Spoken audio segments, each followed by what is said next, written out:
오늘 저는 빌립보서 3장 4절에서 9절까지 말씀을 중심으로 바울의 자랑과 변화라는 제목으로 하나님의 말씀 나누겠습니다. 한번 제목을 읽어보실까요? 시작. 바울의 자랑과 변화. 사도 바울은 어떤 것을 자랑했으며 이 자랑을 바탕으로 어떻게 삶이 변화되었을까요? 옛날 얘기 하나 들려드리겠습니다. 옛날에 늑대가 지나가는데 쪽제비가 있더랍니다. 쪽제비가 인사를 했습니다. 형님 잘 지내십니까? 잘 지내네. 자네는 뭐 좋은 일 있나? 그랬더니 쪽제비가 자랑을 합니다. 요즘 제가 건강해 보이죠? 아침마다 일찍 일어나서 조깅을 합니다. 운동하는데 두더지를 만나는데 이 두더지가 산삼을 먹어서 너무 건강하다고 자랑을 하더래요. 그래가지고 산삼 먹은 두더지를 잡아먹었더니 자기가 요즘 너무나 건강해졌다는 거예요. 늑대가 생각해보니까 산삼 먹은 쪽제비 생각이 돼서 이 쪽제비를 또 잡수셨습니다. 너무 기분이 좋아가지고 배가 불러가지고 가는데 호랑이가 주무시고 계시더랍니다. 호랑이 형님 안녕하십니까? 그랬더니 늑대 뭐 요즘 좋은 일 있나? 그랬더니 자초지정을 설명합니다. 이래 저래서 산삼을 제가 먹은 꼴이 돼가지고 너무 행복합니다. 자랑했습니다. 호랑이가 또 잡수셨다고 합니다. 사랑하는 성도님들, 자랑은 자랑을 낳고 그러나 이 자랑이 나중에는 우리 생명까지도 앗아갈 수가 있다는 것이죠. 오늘 사도 바울은 개인적인 자랑을 합니다. 굉장히 간증이에요. 아주 개인적인 고백을 합니다. 근데 이 간증을 통하여 우리는 율법을 따라가는 사람이 아니라 모든 것들을 내가 다 배설물로 여기고 이제 나는 예수 그리스도를 이 세상에서 가장 고귀한 진리로 내 안에 지식으로 받아들입니다 라고 하면서 삶이 전환되는 장면이 나옵니다. 자, 도대체 우리 사도 바울은 무엇을 자랑했고 그의 변화의 변곡점은 무엇이었을까요? 첫 번째로 바울의 자랑에 대해서 한번 좀 살펴보도록 하겠습니다. 이 말씀은 오늘 드린 말씀이 사실 지난주랑 연결이 됩니다. 지난주에 율법주의자들 그리고 나는 태어난 지 8일 만에 할례를 받았기 때문에 할례파다, 손 할례당이라고도 얘기를 하죠. 이 사람들이 자기 자신은 굉장한 자부심을 가지고 얘기합니다. 근데 이 안타까운 것은 빌립보 교회까지 이 할례파들이 들어와서 이방인들이요 할례 안 받았으면 거기에는 구원이 없습니다 라고 이야기를 하죠. 이때 사도 바울이 자기 자신에 대해서 이렇게 고백을 합니다. 자, 4절 말씀을 같이 한번 읽어보겠습니다. 시작. 그러나 나도 육체를 신뢰할 만하며 만일 누구든지 다른 이가 육체를 신뢰할 것이 있는 줄로 생각하면 나는 더욱 그러하다. 자, 의롭게 되는 방법이 율법을 따라야지만 하나님 앞에서 의로워질 수 있다. 그리고 한 걸음 더 나가서 구원받으려면 할례를 받지 않으면 율법을 지키지 않으면 구원도 받지 못한다라고 하는 이 율법주의자들 앞에 굉장한 자부심 갖고 있는 이 사람들 앞에 사도 바울이 얘기하는 것입니다. 생각해보면 손할례당 자기 자신들이 할례 받았다고 자랑하는 사람 한번 나랑 견져보자라는 것이죠. 바리새인들 율법을 따라가는 사람들이거든요. 내가 얼마나 율법을 잘 따랐는지 이른바 세상 사람들이 얘기하는 스펙에 대해서 한번 나눠보자고 얘기를 하는 것입니다. 사랑하는 성도님들, 세상에 대단치도 않은 수준과 배경을 가지고 다른 사람을 업신여기거나 내가 이 사람보다 조금 낫다고 해서 낮은 사람으로 보고 무시하는 경우가 얼마나 많은지 모릅니다. 사도 바울은 육체적인 조건들, 배경들, 자기가 살아왔던 것들에 대해서 그 5절 이하에 7가지로 자기 자신을 자랑을 합니다. 앞에 나오는 4가지는 태어날 때부터 받은 자랑거리요. 5번, 6번, 7번 뒤에 나오는 3가지는 자기 자신이 노력해서 다른 사람들에게 자랑할 거리를 이야기를 합니다. 자, 도대체 사도 바울이 자기의 스펙에 대해서 5절 이하에 이렇게 이야기를 합니다. 한번 여러분 7가지 찾아보세요. 5절 6절 시작. 나는 8일 만에 할례를 받고 이스라엘의 족속이요 베냐민 지파요 히브리인 중에 히브리인이요 율법으로는 바리새인이요 열심으로는 교회를 박해하고 율법의 의로는 흠이 없는 자다. 한마디로 내 육체적인 수준, 태어날 때의 그 배경과 태어난 다음에 지금까지 살아온 나의 모든 스펙들은 너희들하고 견주어 봤을 때 비교가 안 된다는 것입니다. 엄청난 자랑거리입니다. 예를 들면 하나하나 살펴보겠습니다. 첫 번째, 나는 태어난 지 8일 만에 할례를 받았다. 너희들만 받은 것이 아니라 아브라함의 때부터 시작된 할례의 전통이 유대인들에게 있었습니다. 할례라고 하는 것은 남자가 태어나면 태어난 지 8일 만에 생식기에 표피를 자르는 것입니다. 그래서 포경수술이라고 우리나라에서는 많이 이야기를 하는 것이죠. 예수님도 누가복음에 보면은 태어난 지 8일 만에 할례를 받았다고 이야기를 합니다. 나 사도 바울은 어떤 사람인가? 태어난 지 나도 8일 만에 할례를 받은, 너희들이 주장하는 할례파, 나도 그 할례를 받은 사람이다. 두 번째, 나 이스라엘의 족속이다. 우리가 아는 것처럼 이스라엘은 12족속이 있습니다. 12지파가 있어요. 그 중에 한 백성이라는 것입니다. 한번 예를 들어 보겠습니다. 고넬료. 이야, 이 이방인이 하나님을 경외하는 사람들을 만났습니다. 그리고 회당에 가서 말씀을 공부합니다. 이게 진짜 하나님을 믿는 것이 진실이구나 라고 하면서 고넬료가 하나님께 예배를 드립니다. 아주 하나님을 경외하는 삶을 삽니다. 뿐만 아니라 다른 사람들에게 구제를 많이 합니다. 훌륭한 사람이에요. 착한 사람이에요. 그럼에도 불구하고 아무리 하나님을 섬겨도 이스라엘 사람이 아니라 고넬료는 로마 사람입니다. 그런데 사도 바울은 나는 로마 시민권도 있지만 나는 이스라엘 족속이다. 선민 사상을 얘기하는 겁니다. 하나님으로부터 택함 받은 이스라엘 사람이라고 하는 자부심이 있다는 것입니다. 세 번째는요, 베냐민 지파에 속해 있다라고 얘기합니다. 이 베냐민 지파는 뭐냐면요, 한번 저를 보세요. 이게 사울 왕을 배출한 지파인데, 우리가 아는 것처럼 솔로몬 왕 다음에 그 아들이, 나라가 하나님께서 하나님을 경외하는 자들이 지속적으로 하나님을 경외하지 않자 둘로 나눠지게 됩니다. 북이스라엘, 남유다. 북이스라엘에는요 10지파가 속해 있습니다. 남유다에는요 요 베냐민 지파하고 유다 지파 두 남유다가 소속되어 있어요. 그러니까 바울은 나는 정통 다윗 왕궁으로부터 물려받은 내 소속이 12지파 가운데서도 베냐민 지파 사울왕을 배출했고 다윗왕과 함께 유다 지파로 남유다 정통성을 유지하고 있는 다윗 왕궁의 정통파 자손이다 라고 얘기를 하는 것입니다. 이야, 이거는 사도 바울이 태어날 때 이렇게 태어났다는 것이죠. 마지막 그 네 번째로 자기가 태어날 때 히브리인 중에 히브리인이다. 시작. 히브리인 중에 히브리인이다. 이 말은 이제 두 가지로 해석이 됩니다. 첫째는 엄마도 히브리인이요, 아빠도 히브리인이요. 히브리인 사이에 태어난 아이, 나는 히브리인 중에 히브리인이다 라고 얘기하는 것이고요. 두 번째, 이 히브리라고 하는 것은 강을 건너다라는 뜻을 갖고 있어요. 이게 뭔 말이냐면 유대인의 조상 아브라함이 강 건너, 물 건너, 산 건너 갈대 우르라는 지방을 하나님이 떠나라고 그러죠. 너는 본토 친척 아비 집을 떠나 내가 명령하는 곳으로 가라 해서 강을 건너서 이스라엘 땅까지 온 족속이다. 예를 들면 성경에 사도행전 7장에 보면 스데반이 설교를 하면서 이렇게 얘기합니다. 여러분 들으십시오. 우리들의 조상 아브라함이 하란에 있기 전 메소포타미아에 있을 때 영광의 하나님이 그에게 보여서 말씀하시기를 이르시되 네 고향과 친척을 떠나 내가 내게 보일 땅으로 가라 하시니 아브라함이 갈대아 사람의 땅을 떠나 하란에 거하다가 그의 아버지가 죽음에 하나님이 그를 거기서 너희 지금 사는 이 땅으로 옮기셨다. 이게 무슨 말이냐면요, 하나님이 아브라함을 갈대아 우르 지방을 떠나게 하셔서 하란에 머물게 하고 그의 아버지가 죽자 다시 강을 건너서 걷는 자, 이 적과 꾸르는 가나안 땅, 지금 이스라엘 땅으로 오게 하셨다. 그러니까 내가 히브리인 중에 히브리인이라는 것은 아브라함의 믿음의 정통성을 따라서 계승한 사람이다.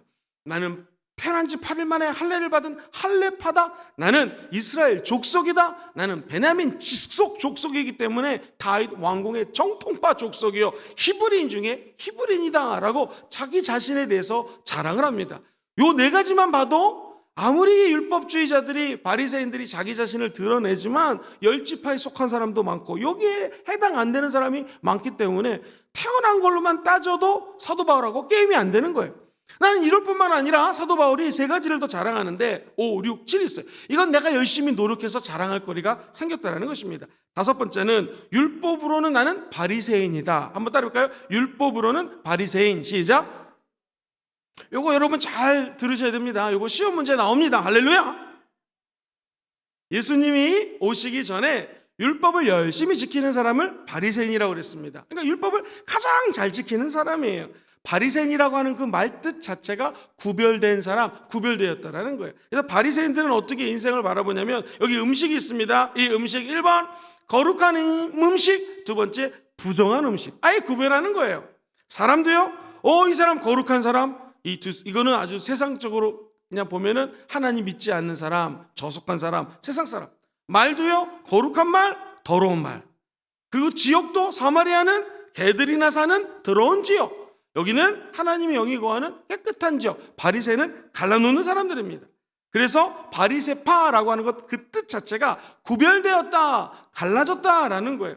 근데 사도 바울이 나는 율법으로는 바리새인이라고 따지자면은 나야말로 구별되어서 어렸을 때부터 이런 백그라운드로 자랐기 때문에 너희들보다도 더 율법을 잘 지켰던 바리새인 중에 내가 진짜 바리새인, 구별된 자다라는 거예요.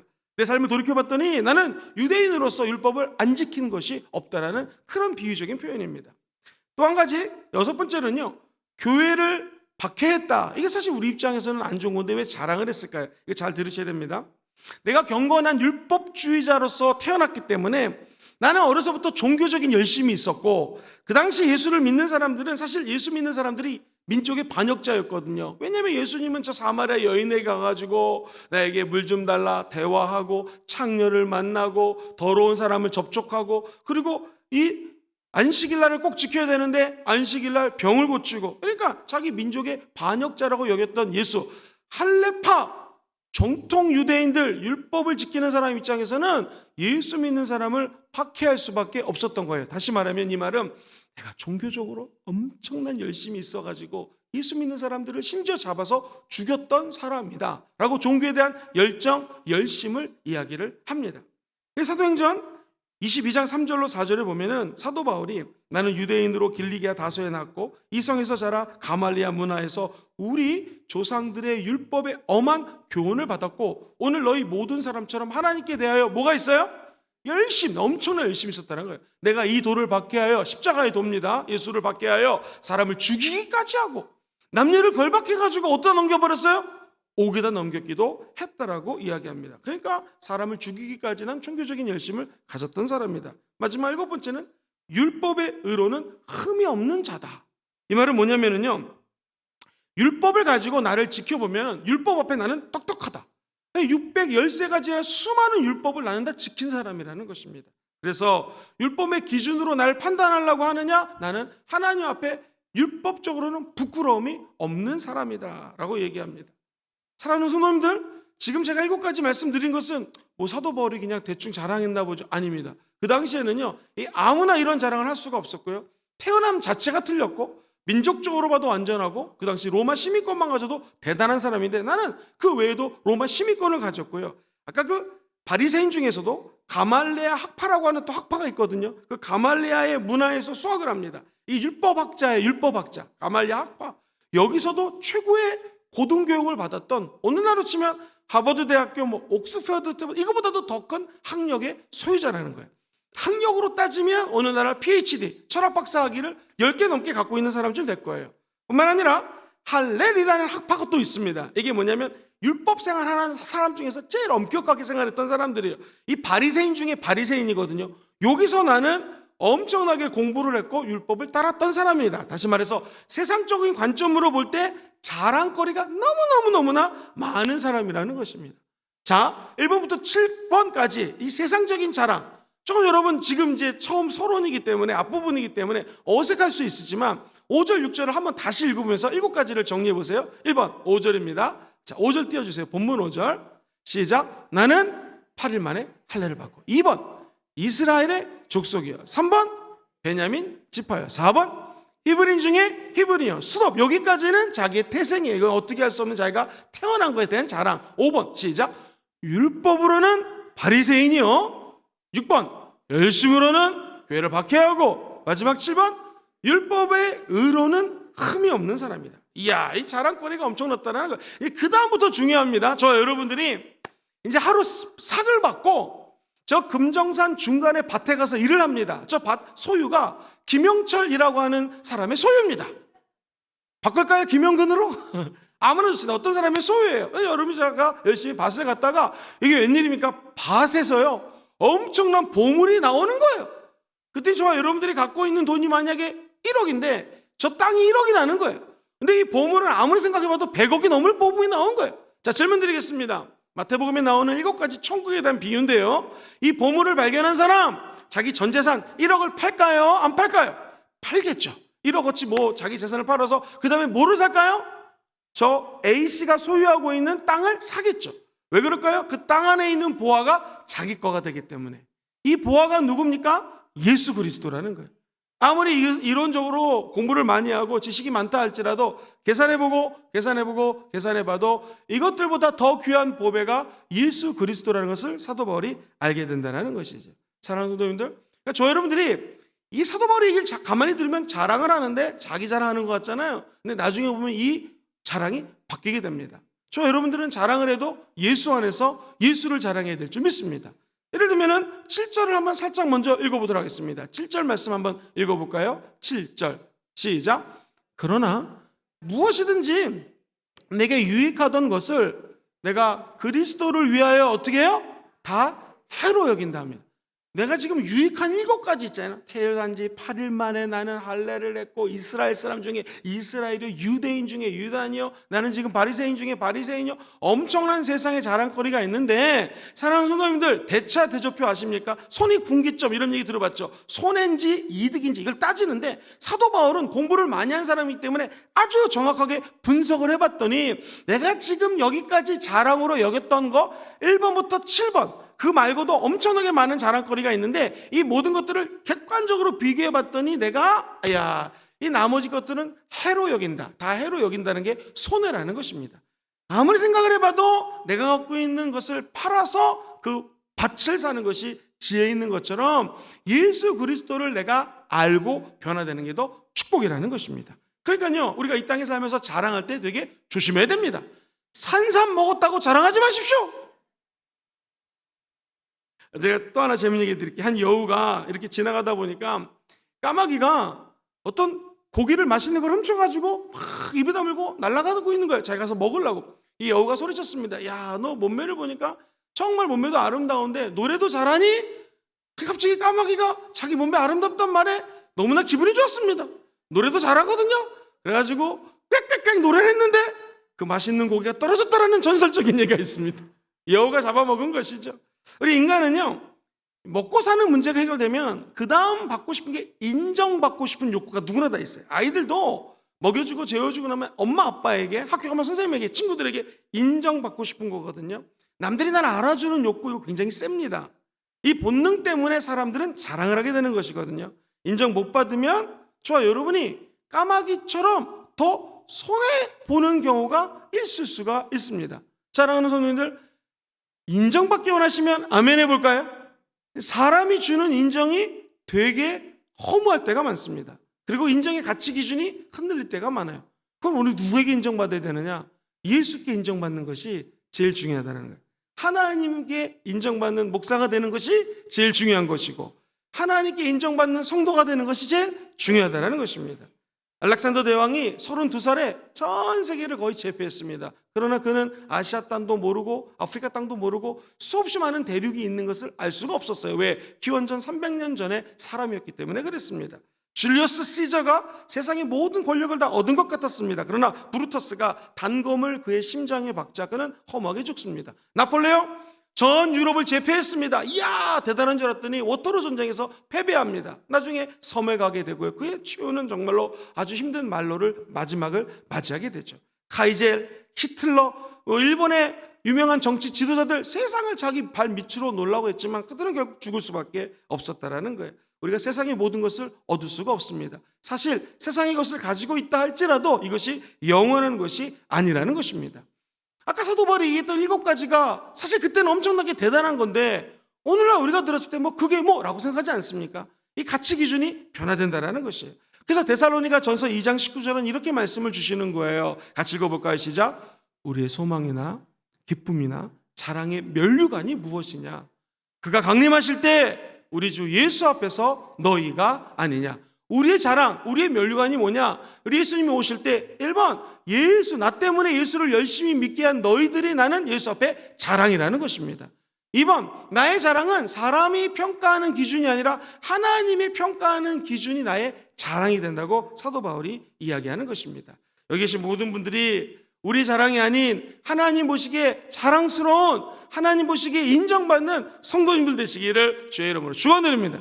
이렇게 자랑이 많았던 바울이 변화된 것은 7절에 말씀드렸던 것처럼 내게 유익했던 모든 것들이 있었는데 이거 계산을 해보니까 다 내게는 손해가 되더라, 해가 되더라는 것입니다.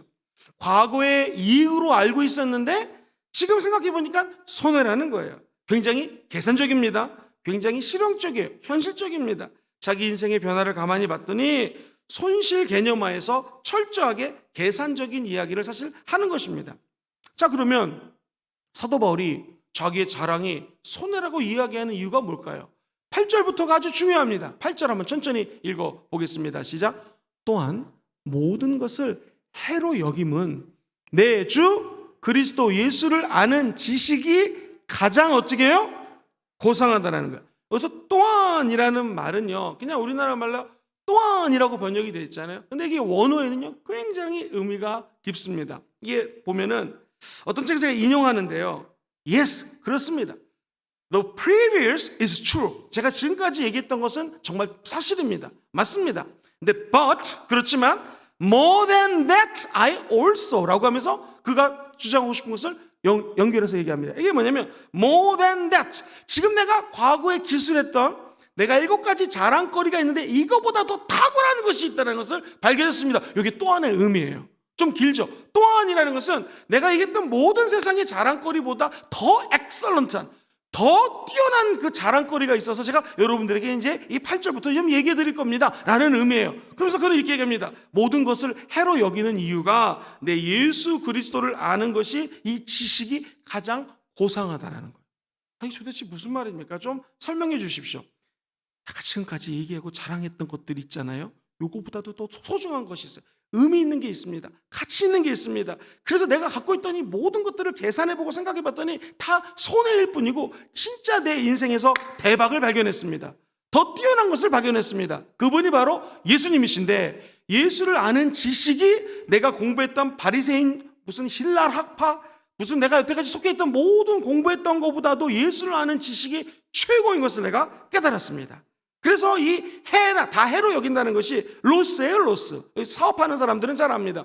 사업을 할 때요, 경상비 지출이라고 하죠. 인건비 지출하고 전기값 내야죠. 기본적인 거 내고 난 다음에 산업에 로스가 있으면 이걸 막아야 되거든요. 7번 공장을 하는데 7번 단계에서 막 그 손익분기점을 넘지 못해서 이 기계가 자꾸 고장을 일으키고 잘 돌아가지가 않아가지고 이 컵을 생산해야 되는데 7번 공정에 오면 막힙니다. 그럼 이게 로스가 되기 때문에 빨리 이걸 새 물건으로 바꾸거나 아예 외주를 주거나 결단하지 않으면 이 사업체는 망하거든요. 이 사도 바울이 지금 이 굉장히 손익분기점을 따지면서요, 가만히 생각해 보니까 내가 손해로 여기는 것이 뭐냐면 예수를 모르는 게 더 손해였다라는 거예요. 아무리 자랑거리가 있어도 예수를 아는 것이 이 세상에 최고의 지식이요, 최고의 축복이라는 것을 깨닫는다는 거예요. 그래서 영어 성경에는요, greatest knowledge라고 대부분이 번역했어요. 최고의 지식이 무엇인가? 예수를 아는 것입니다. 목사님, 좀 질문 있습니다. 아니, 이 사람은 로마 시민권자고 공부도 많이 했고 무슨 그 재산도 많이 있었을 건데 아무리 비교해도 예수 아는 지식하고를 비교해 보니 그게 뭐 더 낫겠습니까? 여기서 알다라고 하는 것은요, 히브리 말로는 야단데요. 그냥 나 예수님 알아요, 공부해가지고 예수님한테 공부했으면, 이게 아닙니다. 한번 따라할까요? 체험적으로 아는 것. 시작. 체험적으로 아는 것. 다시 말해서 예수 그리스도 그분하고 사도 바울이 체험적으로 연합이 된 거예요. 하나가 된 거예요. 예수 죽음 내 죽음. 시작. 예수 죽음 내 죽음. 예수님 부활 내 부활. 예수님 부활 내 부활. 예수 성령 내 성령. 시작. 예수 성령 내 성령. 예수님의 보좌 내 보좌. 예수 그리스도의 영광 내 영광. 예수 승리 내 승리. 이렇게 예수와 연합을 해보니까 단순히 아는 것이 아니라 야다, 삶으로 예수랑 사는 것이 과거에 가졌던 모든 축복과 지식보다 더 뛰어나다는 것입니다. 사랑하는 성도님들, 우리도 이런 고백이 나왔으면 참 좋겠습니다. 그래서 갈라디아서는 2장 19절에 사도 바울이 이렇게 고백을 하는 장면이 나와요. 시작. 내가 율법으로 말미암아 율법에 대하여 죽었나니 이는 하나님에 대해서 어떻게 해요? 살려는 것입니다. 그래서 체험을 통해서 예수를 아니, 여태까지 얘기했던 손 할례당 그리고 할례파, 이거하고는 틀리게 예수를 아는 것이 최고의 지식이요, 하나님 안에서 다시 살아날 수 있는 길이 된다는 것입니다. 사도 바울은 철저히 조사했습니다. 그러면서 한 단계 더 나가가지고 자기가 알고 있는 이 모든 것들을 배설물로 여긴다는 거예요. 아유, 무섭습니다. 여러분 한번 8절을 한 번 더 처음부터까지 읽어보겠습니다. 8절만 한번 띄워봐 주세요. 또한 지금까지 얘기했던 것보다 더 귀한 게 있는데 모든 것을 해로 여기면 내 주 그리스도 예수를 아는 지식이 가장 어떻게 해요? 고상하다. 이게 야다. 하나님을 알아서 체험한다는 거죠. 예수 체험하는 거, 예수 연합하는 거예요. 밑에서 두 번째 줄 시작. 내가 배설물로 여김은 그리스도를 얻는다. 사랑하는 성도님들, 우리가 마치 세상을 살다 보면은 예수님도 쫓고 세상도 쫓고 이럴 때가 많지 않습니까? 근데 바울은요, 내가 세상적으로 봤을 때 수없이 많은 간증과 자랑거리가 있는데 이 모든 것들은 인생을 살고 신앙생활 하다 보니 예수를 아는 지식, 예수와 하나 되고 예수와 연합하고 예수 그리스도와 함께 죽고 예수와 함께 부활해서 사는 이 땅에 생명력 있는 삶이 과거하고 비교해봤더니 이게 손해더라. 그래서 내가 7가지 아까 자랑했던 모든 것들을 뭘로 여겼어요? 배설물로 여겼다는 거예요. 이 배설물이라는 건 쉽게 얘기하면 응가입니다. 응가. 사람이 먹으면 나오지 않습니까? 이 똥으로 여겼다라는 거 쉽게 얘기하면 내가 자랑할 모든 것들은 상시 엄청난 건데 배설물로 여겼다라는 거예요. 또 하나 이 배설물은요, 당시 고대 근동에서는요, 음식 먹죠. 음식 먹다가 생선을 맛있게 굽습니다. 생선 먹다 보면 가시가 있죠. 이런 거 버려야 되지 않습니까? 이런 것들을 배설물로 사용하기도 했어요. 다시 말해서 내가 과거에 자랑했던 모든 것들은 응가, 똥입니다. 두 번째, 진짜 쓰레기 같은 거기 때문에 다 완전히 버려버렸습니다 라는 뜻입니다. 사랑하는 분들, 저와 여러분들은 어떠신지요? 내가 과거에 자랑거리를 여겼던 거, 아니 지금 내가 자랑하고 싶은 게 있지 않습니까? 물질이 있고 학력이 있고 백이 있고 우리 아들 자랑, 딸 자랑, 부모님 자랑 하고 싶은 게 많이 있을 것입니다. 내 경력 자랑. 근데 과연 예수를 아는 거, 야다, 생명력, 그분과의 연합, 그분과의 같이 삶으로 누리는 것이 내가 자랑하는 거랑 비교해봤더니 이거 똥밖에 안 돼, 이거 쓰레기밖에 안 돼 라는 고백을 할 수 있는지요? 사랑하는 분들, 제가 재밌는 비유를 하나 들어드리겠습니다. 어떤 병사가 숲속에서 적군을 포로로 잡았습니다. 얼마나 기쁜지. 소대장님, 적군을 제가 포로로 잡았습니다. 잘했다. 어서 적군을 데리고 나와라 그랬습니다. 네, 지금 안 가려고 하니까 좀만 기다리십시오. 기다리라고 했습니다. 기다리는데 안 나오는 거야. 야야, 적군 포기하고 너라도 나와라 그랬더니, 소대장님, 적군이 안 나가려고 합니다. 좀만 기다리십시오. 너라도 나와라 그랬더니 좀 지나갔고, 적군이 저를 놓아주지 않습니다.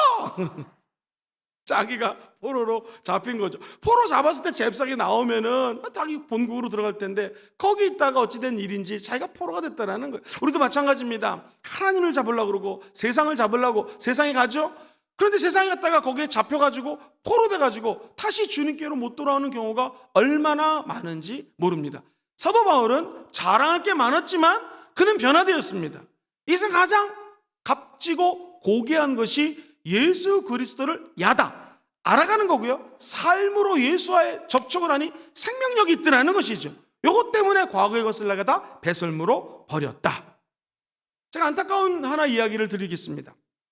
2001년도 9.11 테러 사건 때 우리가 잘 아는 월드 트레이드 센터, 세계 무역센터가 무너졌죠. 그때 뉴욕에 유명한 부동산 업자가 있었는데 이 사람이 빌딩 사는 게 재미였습니다. 이번에 취미는 빌딩 사는 거예요. 그래가지고요, 그 세계 무역센터를 샀는데 계약 조건이 99년 동안을 임대를 합니다. 빌리기를 하고 임대료가 32억 불, 다시 말해서 4천억 주고 그거를 100년 가까이 쓰기로 한 거예요. 근데 정확히 계약하고 6주 있다가, 한 달 반 있다가 그 빌딩이 무너져 버렸다는 것입니다. 사랑하는 성도님들, 지금 사도 바울이 얘기하는 게 뭡니까? 세상의 자랑, 내가 샀던 높은 건물들, 이런 것들이 다 한순간에 무너져 버릴 수 있다는 거예요. 태풍이 오고 쓰나미가 오고 허리케인 같은 게 오면은 그 높았던 빌딩들이 무너지지 않습니까? 애지중지했던 집들이 날아가 버리지 않습니까? 그것처럼 우리 인생의 바람 가운데 이렇게 될 수 있다는 거예요. 그러니까 본질을 붙들라는 것이죠. 본질이 최고라는 것입니다. 그분이 누굽니까? 예수입니다. 예수님 하면 떠오르는 게 뭐예요? 복음입니다. 십자가의 복음, 예수 그리스도의 영광, 우리 성령의 은혜, 요거 붙잡으라는 것입니다. 그러면서 사도 바울이 첫째, 자랑했던 7가지가 있는데, 두 번째, 내가 변화되었습니다. 왜? 예수를 아는 것이, 체험하는 것이 너무나 소중하기 때문에 내가 변화됐습니다. 그러면서 변화의 이유에 대해서 8절과 9절에 크게 2가지를 얘기합니다. 도대체 사도 바울은 왜 변화되었을까요? 그는 답을 먼저 얘기하면요, 그리스도를 얻기 위해서 변화됐다는 거예요. 한번 천천히 8절 한번 더 읽어봅시다. 시작. 또한 모든 것을 해로 여김은 내 주 그리스도를, 예수를 아는 지식이 가장 고상하기 때문이라. 내가 그를 위하여 모든 것을 잃어버리고 배설물로 여기면 그리스도를 어떻게 해요? 얻는 거죠. 아하, 예수 얻으려고. 두 번째는 9절에서 답을 찾을 수가 있습니다. 내가 왜 이 모든 것들을 배설물로 여겼냐? 시작. 그 안에서 어떻게 해요? 발견되려 함이니. 두 번째 이유는 내가 예수를 얻고 그 안에서 자기 존재에 혁명이 일어나고 존재의 재발견을 하고 내 존재가 어떤 존재인지를 갖다가 깨닫게 하는 거예요. 그래서 내가 가진 의는 결론적으로 율법에서 난 것이 아니요, 오직부터 읽어봐요. 시작. 오직 그리스도를 믿음으로 말미암은 것이니 곧 믿음으로 하나님께로부터 난 뭐예요? 의인. 지금까지 의인이 되는 것은 할례를 받고 할례파가 되고 바리새인이 되고 공부를 많이 해서 의인 되는 것이 아니라 내가 정말로 하나님 안에서 얻고자 하는 것은 예수 그리스도를 오직 믿음으로 의인이 된다는 거예요. 이 의인은 하나님이 부어주신 의라는 것입니다. 아하, 결국 율법적으로 살아서 구원받는 것은 틀린 것입니다 라는 것을 주장하기 위해서 사도 바울은 지금까지 자기 자랑을 얘기한 것입니다. 잘못 보면 자기 자랑만 얘기한 것 같지만 그 자랑이 결국 내 안에서 예수를 만나는 기쁨과 지식이 세상 최고이기 때문에 배설물로 여기고 다 잃어버렸습니다. 그리고 하는 말이 예수 그리스도 안에서 나의 존재를 발견하기 위함이요 내가 예수를 얻기 위함이라고 성경은 이야기합니다. 자, 이 율법에 대해서 한 번 더 몇 가지 살펴보겠습니다. 로마서 5장 20절에 보면 이런 말이 나와요. 시작. 율법이 들어온 것은 범죄를 어떻게 해요? 오히려 더하게 하려. 율법 하면 사람들이 범죄를 더할 수 있다는 거예요. 우리 아이들 듣고 실험한 심리학 분석한 그 비디오를 제가 본 적이 있었는데요. 아이들에게 율법적으로 이거 하지마 애들이 더 하고 싶어 하는 거예요. 근데 이거 아직 마음껏 해봐라 안 하는 거예요. 왜냐하면 인간은 양심이 있기 때문에 몸을 하지마 해라고 규정하면 오히려 빗나가는 경우가 더 많다는 거예요. 네 마음껏 해봐라. 그럼 내가 이렇게 살면 안 되지라고 정신 차리는 경우가 많다는 거죠. 율법은 하면 안 될 것들, 할 것들을 갖다가 정리하는 것이 율법입니다. 613가지예요. 정확하게 얘기하면 do not do that, 이거 하지 말아가 365가지입니다. do it 하라는 게 248가지예요. 이거 합치면 613가지가 되는 거예요. 그러니까 이 세상에 하지 말아야 될 것, 할 것으로 모든 것들을 다 구별했기 때문에 아까 바리새인이 구별시켜 놓았다. 더러운 것이 있고 거룩한 게 있고 세속적인 게 있고 홀리, 거룩한 하나님의 성품이 있고, 이 나쁜 거 아니라 좋은 거잖아요. 근데 이게 자칫 잘못하면은 요거를 하지 마라 하라라고 율법적으로 하다 보니 오히려 이 가운데 마귀가 뜸따서 죄를 불러올 수 있다는 거예요. 비슷한 거지만 로마서 7장에는 이렇게 표현을 하죠. 오직 죄가 죄로 드러나기 위하여 선한 그것으로 말미암아 나를 죽게 만들었으니, 그 다음부터 읽어봐요. 시작. 이는 계명으로 말미암아 죄로 심히 더 죄되게 하려 함이라. 자, 그 다음 절도 읽어보겠습니다. 시작. 우리가 율법은 신령한 줄 알거니와 나는 육신에 속하여 어디에 팔렸어요? 죄 아래 팔렸도다. 참된 구원의 도리는 율법을 준수하느냐 준수하지 않느냐가 아니라는 거예요. 이 참된 구원은 누구를 믿어야지 구원을 받아요? 예수를 믿어야 된다는 거예요. 예수를 그리스도를 마음으로 믿어 의에 이르고 입술로 고백해서 시인해서 구원을 받는 거예요. 주의 이름을 부르는 자는 구원을 받는 것이지 율법을 지켜서 구원을 받는 게 아니라고 선포합니다. 로마서 3장 23절 이하의 말씀을 천천히 한번 읽어봅니다. 시작. 모든 사람이 죄를 범하였음에 하나님의 영광이 이르지 못하더니 그리스도 예수 안에 있는 속량으로 말미암아 하나님의 은혜로 값없이 의롭다 하심을 얻은 자가 되었습니다. 여러분 믿으십니까? 25절도요. 시작. 이 예수를 하나님이 그의 피로써 믿음으로 말미암는 화목제물로 세우셨으니 이는 하나님께서 길이 참으시는 중에 전에 지은 죄를 간과하심으로 자기의 의로움을 나타내려 하심이니. 26절. 곧 이때에 자기의 의로우심을 나타내사 자기도 의로우시며 또한 예수 믿는 자를 어떻게 해요? 의롭다 하게 하래요. 할렐루야. 그래서 저와 여러분들은 예수님의 은혜로 말미암아 믿음으로 구원을 받은 거예요. 죄와 허물로 죽을 수밖에 없는 우리를 하나님이 독생성자 예수를 보내셔서 그 죄와 허물로부터 다시 살리신 거예요. 그렇기 때문에 사도 바울이 예수를 얻고자 하기 위해서 내가 변화받았다. 변화의 이유는 다시 말해서 예수 죽음 내 죽음, 예수 부활에 내 부활되도록 동참하기 위해서 내가 나의 모든 자랑거리를 다 버렸다라는 것입니다. 사랑하는 분들은 이 모든 구원이 하나님 전에 예비하사 저와 여러분들이 하나님의 구원을 행하기 위해서 부르셨다라는 거예요. 그래서 사도 바울은 첫 번째, 그리스도를 아는 것, 십자가를 알고 그리스도 안을 얻는 것이 변화된 이유요. 두 번째가 그 안에서 발견되길 원합니다. 시작. 그 안에서 발견되기 원합니다. 이 말은 마지막 날에 그리스도의 사람으로 인정받는 거예요. 우리 신랑 대신 예수님이 올 때 정말로 내 일을 하느라고 수고했다. 너는 내 아내요, 내 자녀다 라고 하는 인정받는 것을 의미하는 거예요. 그래서 아까 얘기했던 것처럼 사람에게 인정받지 않아도 하나님께 인정받는 것이 이와 같이 중요하다는 것이죠. 저와 여러분들은 그리스도 안에서 발견된 사람, 즉 하나님 눈으로 보시기에 소중한 여러분 되시기를 주의 이름으로 축원드립니다. 제가 어저께 목사님들 모임에 갔습니다. 그래서 목회자들이 자기 교회에 어떻게 사역하고 있는지 강의를 하고 식사를 합니다. 다음엔 제가 이제 강의를 하고, 여기는 웃기게 강의한 사람이 밥을 쏩니다. 할렐루야.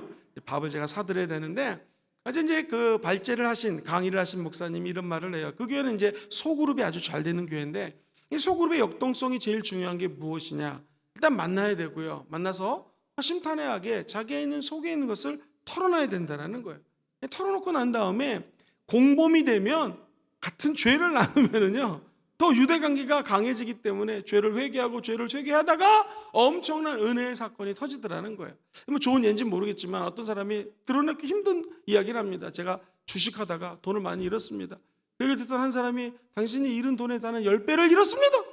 갑자기 눈물바다가 돼가지고 그 막 소그룹에서 막 역동성이 나타나다라는 거예요. 저는 어제 그 소그룹 잘 운영되고 있는 교회 목사님 보면서 이런 생각이 들었습니다.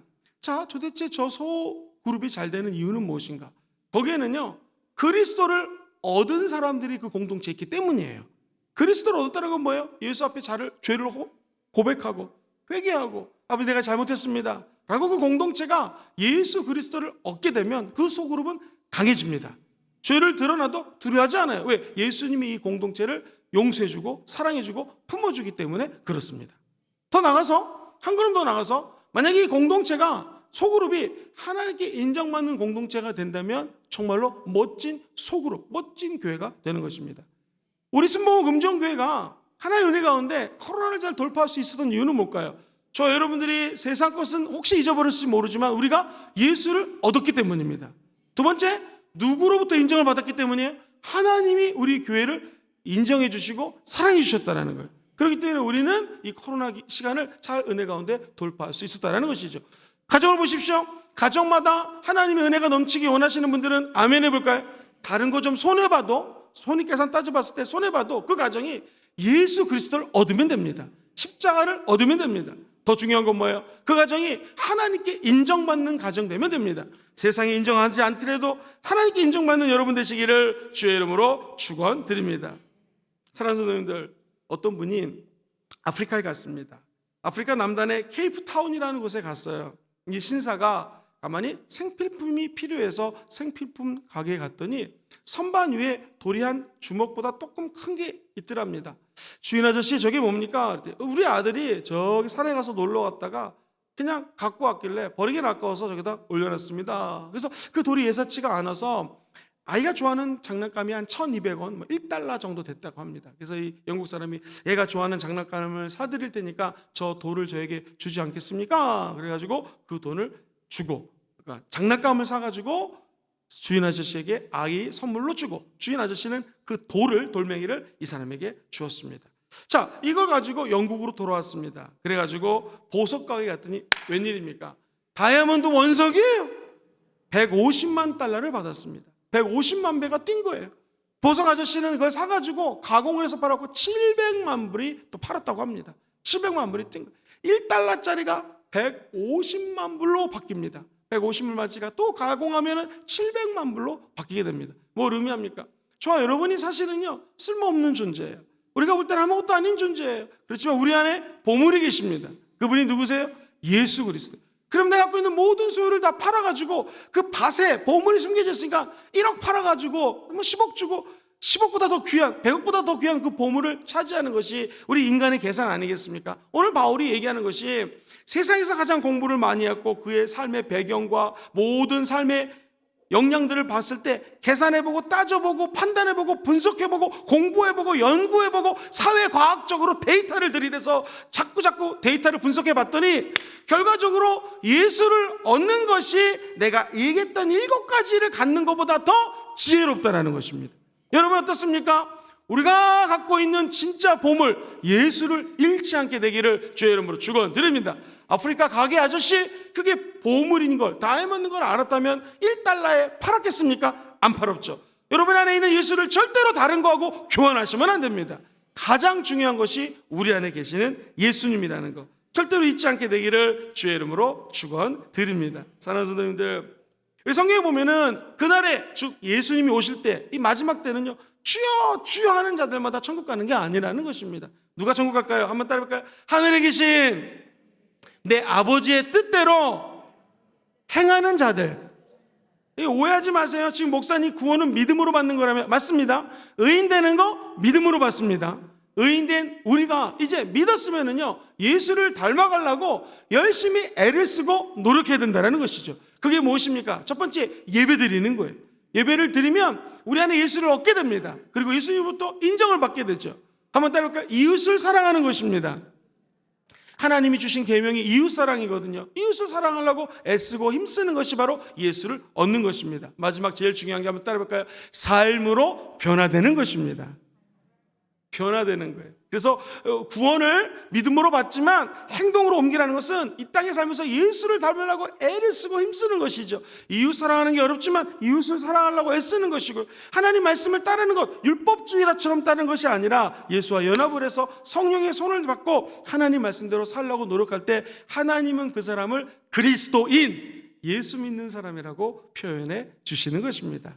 어제 장례식이 있어서 어제 오늘 제가 새벽에도 장례식을 다녀오고 발인 예배를 드리고 또 입간 예배를 드렸습니다. 근데 참 감사한 것은 오빠가 너무 영적 전쟁이 치열했는데 어느 날 조용기 목사님 설교 테이프를 들으라고 그래서 들었습니다. 너무나 말을 빨리 하고 옛날 일이에요. 한 20-30년 전입니다. 너무나 말을 빨리 하고 막 그랬는데 아멘 아멘으로 그냥 받아들였나 봐요. 그리고 그날 밤 꿈을 꾸는데 마귀가 와가지고 영적 전쟁을 합니다. 조용기 목사님 설교를 안 들었으면 강했을 텐데 물러가라! 안 물러가더래요. 물러가라! 안 물러가더래요. 그분이 예수 이름으로 면허니 떠나갈지어다 그랬더니 마귀가 떠나가더라는 거예요. 그 체험을 가지고 온 여동생과 다 예수 믿게 만들었어요. 근데 정작 본인은 사업하고 바쁘다고 하나님을 떠난 거예요. 그래가지고 장례식 가는데 목사님 오니까 싫어하고 기독교 식으로 하지 말자고 또 막 이러셨어요. 근데 정작 가서 저희들이 예배를 드려드리니까 이분 마음속에 예전에 믿었던 예수님이 다시 마음속에 뭉글뭉글 피어오르는 것입니다. 얼마나 좋아하고 기뻐하는지. 사랑하는 성도님들, 예수 믿는 것은요 너무나 값진 것입니다. 예수께 인정받는 거, 예수 그리스도 믿었던 자들이 다시 예배 생활에 빠져들어가는 거, 이것이 가장 귀한 것이라는 것이죠. 저와 여러분들이 천국 가는 날까지 이 예수를 잃지 않게 되기를 주의 이름으로 축원드립니다. 제가 여쭤봤어요. 어르신 그러면 왜 교회를 떠났습니까? 교회 왔는데 새 신발을 신고 왔는데 그때는 신발 벗고 예배당에 들어갔는데 그 신발을 어떤 분께서 훔쳐가신 거예요. 그 다음부터 시험에 들어가지고 교회 안 왔다는 거예요. 절대로 신발 가져가지 말게 되기를 바랍니다. 이게 뭡니까? 우리가 예수 믿는 사람들이 예수를 믿었으면 삶으로 변화해야 된다는 거예요. 그래서 따라볼까요? 예배, 두 번째 이웃, 삶으로 변화. 예수 믿는 사람들의 비전인 것입니다.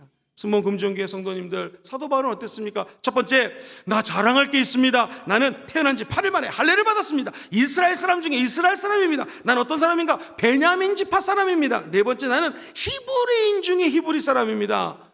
이거는 제가 태어난 그 본태가 이렇다라는 거죠. 그런데 내가 또 자랑할 것이 있는데, 다섯 번째, 나는 율법으로는 바리새인입니다. 공부를 엄청나게 열리한 바리새인 중에 바리새인입니다. 여섯 번째, 종교적인 열심이 다른 사람보다 엄청나게 뛰어났습니다. 일곱 번째, 율법의 의로는요 흠잡을 데가 없는 완벽한 사람이었습니다. 자랑 같죠.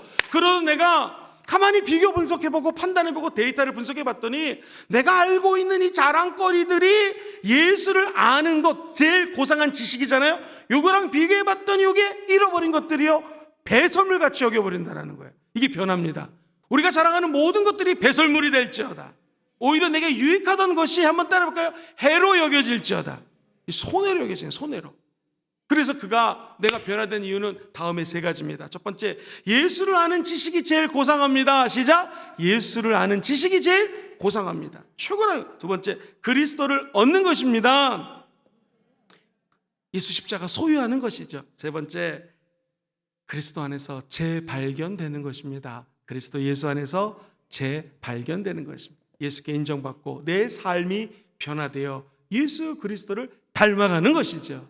오늘 이 말씀대로 이루어지게 되기를 주의 이름으로 축원드립니다. 이렇게 말씀을 정리합니다. 자랑 7가지를 했는데 이게 쓰레기가 아니었는데 이는 쓰레기처럼 버려버렸습니다. 바울의 자랑거리들.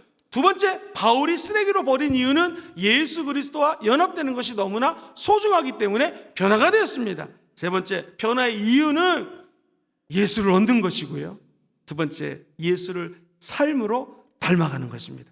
존재 변화의 혁명, 우리 안에 계신 성령님이 도와주십니다. 그 성령의 손을 잡고 날아간 여러분 되시기를 주의 이름으로 축원드립니다.